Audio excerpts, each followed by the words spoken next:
Hi, everyone, and welcome to this episode of Rook's Entertainment Roundup. During these days, we know that we could all use some laughs, and our guest today is the perfect person to talk to us about that. She is a nationally touring comedian who has been seen on a wide variety of television shows, including HBO's Veep and on ABC Modern Family. And her stand-up appearances are many, including NBC's Bring the Funny and CW's Howie Mandel's Comedy Extravaganza. We are proud to welcome the very talented Erica Rhodes. Thanks for having me, Bob. We're excited to have you here. Erica is a very talented comedian. And tell us, what have you been up to lately with this world of COVID? Well, I was lucky in that I shot a special during it. I was going to shoot my special in New York, but that obviously didn't happen. And so we did it as a drive-in at the Rose Bowl for cars. Oh, that's sweet. Yeah. That is a great idea. And then did they honk when they applauded and stuff like that? Yeah, I got a couple applause breaks that were honks. That's awesome. Yeah. That's great. Erica, I've always wanted to ask you, how did you get your start in stand-up? Well, I started in radio. I started on a Prairie Home Companion, which is an NPR radio show. And I did that when I was 10 years old. And it was with Garrison Keillor, and I played his conscience. And so I told him, like, you need to read Moby Dick, and you need to do your income tax return. And so that was my first gig in comedy. And then I did the show my whole life. And then I did acting my whole life. I did acting school and everything. But it took me a long time to figure out that stand-up sort of put together all my strengths. What do you like better? Do you enjoy stand-up, or do you enjoy acting, or do you like the combination of the two? And so you get to kind of dabble in everything. I would say I enjoy stand-up the most because it's live usually. And it's usually in front of people, which I love the spontaneity of live performance. I love that every night's different, and I love that you're connecting with people, and I love the creative aspect of it, that you're writing your own material, you're saying what you want to say, whereas in acting, you're often saying what someone tells you to say. So. How many years have you done stand-up now? You know what? I think this month it will be my 8th year. Wow. Yeah, 8 years. So you're climbing up the ladder pretty fast. That's pretty good. That's what people say. I think it's because of all my performance background, so I sort of had a leg up. It does help. I was a theater major, and so it helped me a lot when I was on stage. I think the biggest thing that took me a little bit to get used to, that the audience could actually talk back. Right. Because when you're doing, like, I don't know, like George Bernard Shaw or something, you don't really hear anybody go, "You suck." Well, I did. I knew I wasn't meant to do serious theater when I did the Seagull in college, and there's that line where she's like, "I am the seagull," and it's all dramatic, and I got a big laugh on that line, and you're not supposed to get a laugh on that line. Yeah, that's good.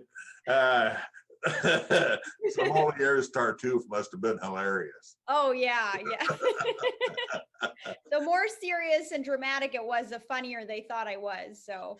But it does help you, though, doesn't it, when you kind of build up? But what I like about you on stage is that and forgive me, but I think you're you. I think you're honest. You don't have to worry about hiding behind a character. And I was always scared to do that because I was scared I was going to forget, that I was a character. I just wanted to be me. Yeah, and I actually feel like when I'm good in acting roles, it's usually because I'm playing a part that's close to me, Like, I'm not great at hiding behind characters. I'm better at just being myself in a character. When you acted you've been on Veep and you've been on Modern Family, how do you like that experience? That was fun. They were kind of small roles, like it was just a couple lines. And so it was sort of sad because it was so much fun and such a great experience, but then so short, like I was in and out. And in Modern Family, I was convinced I was going to get cut out because it was so quick. Like I did my scene and then they were like, "Okay, you're wrapped for the day." And so I called my manager and I was like, "Well, they're cutting me out of that scene." And he's like, "Why do you think that?" And I was like, "Well, it was just so fast." And he's like, "That means you did a good job. Like they shouldn't One, have to do multiple takes." one and done. Yeah, Yeah. Yeah. that was good. Uh, kind of miss the immediacy when you're doing film or television of the audience reaction that you get and the high on being on stage when you ride the crest of comedy and the laughter of the audiences.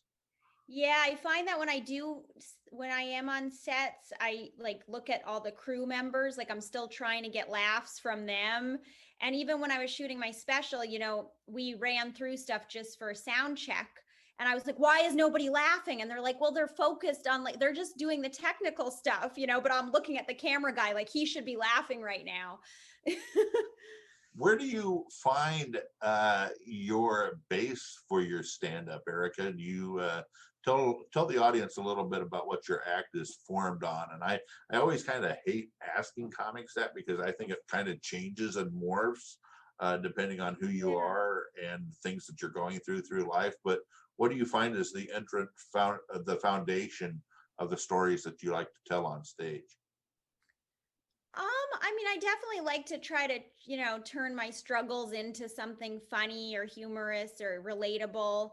And so I often take whatever I'm going through in my personal life and write stories or jokes about that. So it's usually pretty personal, and it's usually slightly self-deprecatory or it's a little bit like, at my own expense. I don't tend to go after other people. I do go after maybe celebrities once in a while, like in my special, I poke fun at Taylor Swift's documentary a little bit, just because she's so young to have a documentary. Talk about comedy on TV. I want the audiences to know you did remind me the name of the show with Foxworthy where he was the judge. Oh yeah, Bring the Funny. Bring the Funny. Tell the audiences a little bit about how different that is to do stand up on a television show. So I think it's way harder to be funny in 3 minutes than if you're up for like 20 minutes or an hour. So 3 minutes, you've got to get those jokes in and they've got to be really concise and you can't waste any words. And so there was a lot of pressure. Like I was really anxious for most of the experience. Have you noticed a lot more people noticing you after being on national TV like that? Yeah, I noticed on the road people would come out and a lot of people came out and they were like, "I thought you should win," and I told all of them, I was like, "I'm just glad you're here. Like that's the whole point of the show for me. Like it's not about winning, the competition. It's about winning, audience members. It's about getting people to the shows. So to me, that's a win if they show up later to see me. Absolutely. Yeah. Tell our audiences what they can expect when they come here. It's going to be exciting. We're finally doing stand-up comedy live. We Yes. know that seating is going to be limited because of social distancing and whatnot. But man, just the power of laughter and how much it's needed right now. How do you feel about that? Oh, I'm really excited. I did a couple shows that were socially distanced, like in Utah and Minnesota, at the beginning of the pandemic, Okay, and that's good. I was and hoping that it was during the pandemic. I thought maybe it was just a requirement. oh no, they were just like, "We don't." Erica requires already. She's just a little antisocial, so You come out and just start measuring the table so they're 6 feet. I should Erica have done Rhodes, that. she was 6 feet before there was COVID. Yeah, before there was 6 feet, Before she there was six requested feet. it. That's nice. But yeah, so I did a few of those shows and I know that the people that were at those shows, really needed to laugh, and they were so happy to be out and sort of in an environment that felt like we're out and doing something that feels sort of normal for once, and we're connecting, and it's live. And I think people really crave that right now. They miss it. They do. They miss the one-on-one contact with and the immediacy. And we want to tell everybody that Erica is going to be performing at the Tada Theater, and she's going to be kicking things off on the reopening of the Tada Theater that's Can't been closed wait. since March. So she will be the first artist that will be in the theater. I'm personally very excited about that. Our staff is personally very excited about that. Lincoln seems to be very excited about that. And so we really encourage you to get your tickets early because of, again, social distancing. It's not a big room, but it will be safe. You will be fine. There's an air purification system in there. And man, laughter is really good medicine. It really is. And Lincoln loves to laugh. Like, I just know that the shows from the past have been so much fun there. And the environment is so good in that building. Like, it just feels very artsy, and it feels like the right people come and they want to have a good time. So I'm so excited to come back.